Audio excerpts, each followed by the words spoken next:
সম্ভবত তৃণমূলের নতুন উপদেষ্টা হতে চলেছে সঞ্জয় রায়। কিভাবে? যাকেই দেখেছি পুলিশ পেটাচ্ছে, সেই তো পরের দিন মানে ভ্যান পেটাচ্ছে, সেই তো পরে বেরিয়ে এসে দেখি উপদেষ্টা হয়ে যায়। ঘোষমশাই তো তার মানে প্রমাণ।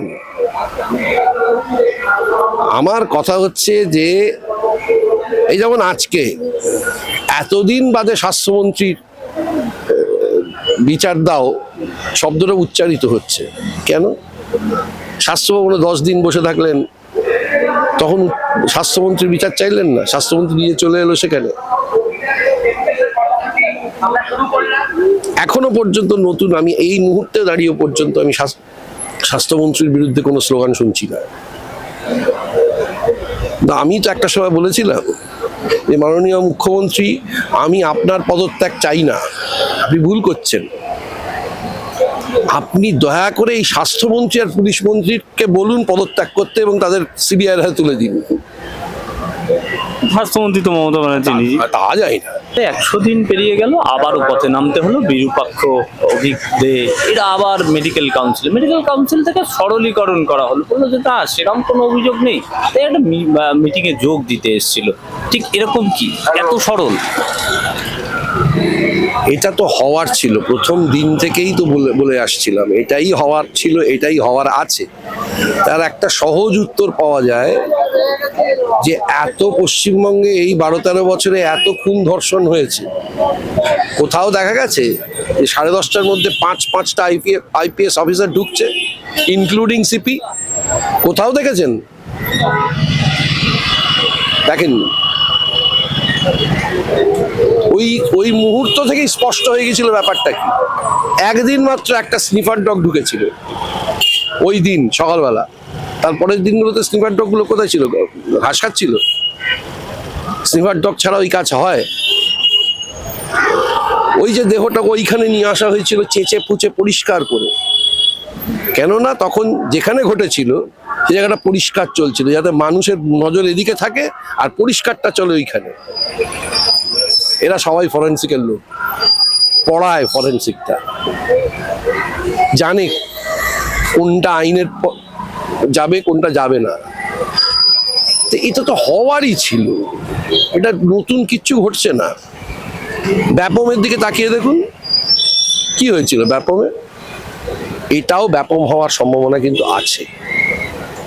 সিবিআই স্ট্যাটাস রিপোর্ট দিচ্ছে, তথ্য প্রমাণ লোপাট হয়েছে। আমি ওদিকটা যদি দেখি, একেবারে চাবড়ে পুলিশ বলতে দিচ্ছে না সঞ্জয় রায়কে, বলছে আমি মুখ খুলতে পারি, ডিপার্টমেন্ট ফাঁসিয়ে দিয়েছে। সম্ভবত তৃণমূলের নতুন উপদেষ্টা হতে চলেছে সঞ্জয় রায়। কিভাবে? যাকেই দেখেছি পুলিশ পেটাচ্ছে, সেই তো পরের দিন মানে ভ্যান পেটাচ্ছে, সেই তো পরে বেরিয়ে এসে দেখি উপদেষ্টা হয়ে যায়। ঘোষমশাই তো তার মানে প্রমাণ। আমার কথা হচ্ছে যে এই যেমন আজকে এতদিন বাদে স্বাস্থ্যমন্ত্রীর বিচার দাও শব্দটা উচ্চারিত হচ্ছে কেন? স্বাস্থ্য ভবনে 10 দিন বসে থাকলেন, তখন স্বাস্থ্যমন্ত্রীর বিচার চাইলেন না? স্বাস্থ্যমন্ত্রী নিয়ে চলে এলো সেখানে। এখনো পর্যন্ত নতুন, আমি এই মুহূর্তে দাঁড়িয়ে পর্যন্ত আমি স্বাস্থ্যমন্ত্রীর বিরুদ্ধে কোনো স্লোগান শুনছি না। আমি তো একটা সময় বলেছিলাম যে মাননীয় মুখ্যমন্ত্রী, আমি আপনার পদত্যাগ চাই না, আপনি ভুল করছেন। আপনি দয়া করে এই স্বাস্থ্যমন্ত্রী আর পুলিশ মন্ত্রীকে বলুন পদত্যাগ করতে এবং তাদের সিবিআইয়ের হাতে তুলে দিন। স্বাস্থ্যমন্ত্রী তো মমতা ব্যানার্জি নিজে। তা যায় না। তাই যদি হতো তাহলে আর অন্য কিছু হলো কেন? অন্য কিছু হওয়ার কথাও ছিল না, এটাই হওয়ার কথা ছিল। একটা কথা বেশ জানতে ইচ্ছা হয় যে এই যে আরজিকর এত বড় ইস্যু এবং এত বড় ঘটনা, সেই জায়গা থেকে গ্রামে গঞ্জে সেভাবে কি প্রভাব ফেলতে পারলো না এই ইস্যু? কারণ নির্বাচনে একের পর এক। আমার নিজেরটা মনে হয় না। গোড়ার দিকে আমি আপনাকে আমার কাছে 10খানা ভিডিও আছে, এর গ্রামে গঞ্জে প্রচুর মিছিল হয়েছে। নির্বাচনে একের পর দেখুন, নির্বাচন হলে তো তার ফল বেরোবে। নির্বাচনটা এখন একটা গোটা ইকোসিস্টেম, এবং যেখানে কাউন্টিং পর্যন্ত রিগ করা হয় সেখানে আপনি এটা একটা ইকোসিস্টেম, নির্বাচন হয় না তো, করানো হয়।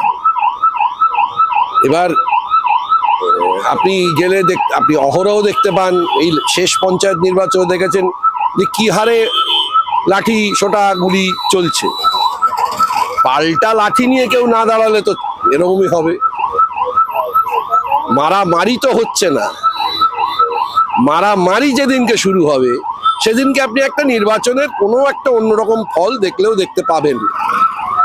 যেমন ধরুন উত্তরপ্রদেশে যখন নির্বাচনের ফল বেরোলো, 6টা জায়গায় চাষিরা লাঠি সোটা হাতে চলে গেল। দেখা গেল সে জিতে বেরিয়ে গেছে বিজেপির, রিকাউন্টিং হলো, দেখা গেল সে 4000 ভোটে হারছে। এটা ঘটতে হবে, না ঘটলে নির্বাচন হবে না, করানো হবে। বেশ, আমি ছোট্ট করে এও আমি বলছি, এদের তো সব কিছু গুছিয়ে দিয়ে গেছে বামেরা।